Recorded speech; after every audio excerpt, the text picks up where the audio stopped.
তিস্তায় যে দীর্ঘ চর জেগে উঠেছে এবং চরে যে মানুষ বসবাস করে সেখানে শিক্ষার হার অত্যন্ত কম, কারণ সেই জায়গাগুলোতে কোনো স্কুল নেই, শিক্ষা প্রতিষ্ঠান নেই। স্থানীয় সরকার পল্লী উন্নয়ন ও সমবায় মন্ত্রণালয় তিস্তার চরে জনসংখ্যা অনুপাতে শিক্ষা প্রতিষ্ঠান নির্মাণের ব্যবস্থা করবে। আমরা জানি উত্তরবঙ্গ, আমি যতগুলো উপজেলায় গিয়েছি এ পর্যন্ত 8টা উপজেলায় আমি গিয়েছি, প্রত্যেকটা উপজেলায় আমি দেখেছি আপনাদের যে কৃষিজ উৎপাদন সেটা অতিরিক্ত থেকে যায়, অর্থাৎ এটা দেশের অন্যান্য জায়গায় যায়। কিন্তু দুঃখজনকভাবে হলেও সত্যি অবকাঠামোগত স্বল্পতার কারণে আপনারা সঠিক দাম পান না। এখানে যথেষ্ট কোল্ড স্টোরেজ নেই। অনেকেই আমাকে কোল্ড স্টোরেজের কথা বলেছে।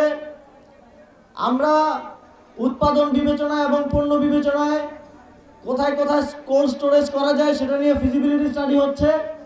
আমরা স্থানীয় সরকার পল্লী উন্নয়ন সমবায় মন্ত্রণালয় থেকে উত্তরবঙ্গের বিভিন্ন স্থানে কোল্ড স্টোরেজ স্থাপন করব, যাতে উত্তরবঙ্গের কৃষকেরা তাদের কষ্টের ঘামে অর্জিত ফসলের সঠিক মূল্য পায়।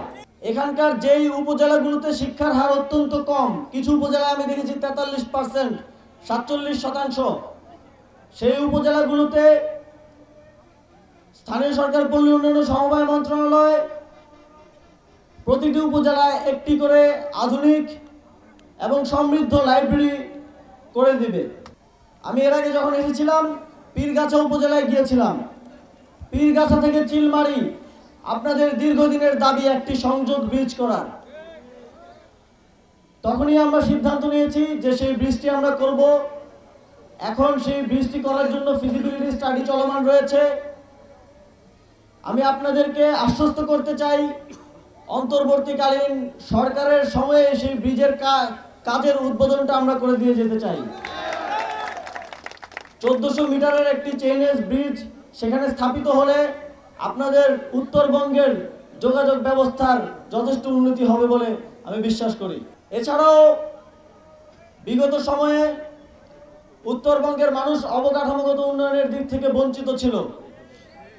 আমরা স্থানীয় সরকার পল্লী উন্নয়ন সমবায় মন্ত্রণালয় থেকে একটি নীতিগত সিদ্ধান্ত হিসেবে বিগত সময়ে যেই অঞ্চলগুলো অঞ্চল ভিত্তিক বৈষম্যের শিকার হয়েছে সেই অঞ্চলগুলোকে বিশেষভাবে নজরে রেখে প্রকল্পগুলো বাস্তবায়ন করব এবং আপনাদের উত্তরবঙ্গ সেখানে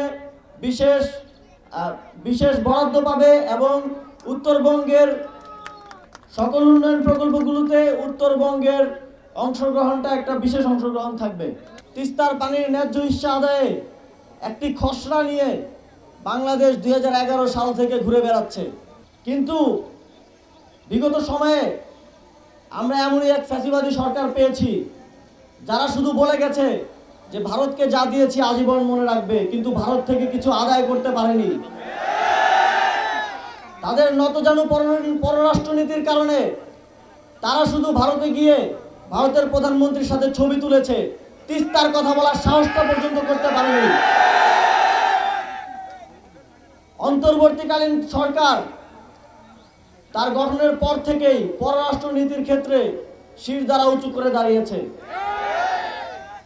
এবং তিস্তার চুক্তি বাস্তবায়নে এই অঞ্চলের মানুষের পানির ন্যায্য হিস্সা আদায়ে অন্তর্বর্তীকালীন সরকার মাথা উঁচু করে ভারতের সাথে নেগোশিয়েট করবে এবং প্রয়োজনে আন্তর্জাতিক পানি আইনের ভিত্তিতে আমরা কূটনৈতিক চাপ সৃষ্টি করব যেন ভারত বাধ্য হয় এই চুক্তি স্বাক্ষর করতে। আপনাদের সকলকে আজ আসার জন্য, আমাদের কথা শোনার জন্য এবং আপনাদের কথাগুলো বলার জন্য বিশেষভাবে ধন্যবাদ জানাতে চাই এবং এটা নিশ্চিত করতে চাই, আমি চতুর্থবারের মতো আজকে আসলাম, কিন্তু আগামী 6 মাসে আমি আরও 4 বার আসব। আমি সরেজমিনে যত বেশি সম্ভব এলাকা সম্ভব হয় দেখে সেখানকার মানুষের যে দাবিগুলো আছে, মানুষের যে সমস্যাগুলো আছে শোনার চেষ্টা করব এবং সেগুলো বাস্তবায়নের সমাধানের চেষ্টা করব। আমি নিশ্চিত করতে চাই যে অন্তর্বর্তীকালীন সরকারের সময়ে হয়তো আমরা দীর্ঘ 17 বছরের যে বৈষম্য সেটা ঘোচাতে পারবো না, কিন্তু যতটা সম্ভব সর্বোচ্চ আন্তরিকতার সাথে আমরা চেষ্টা করে যাব।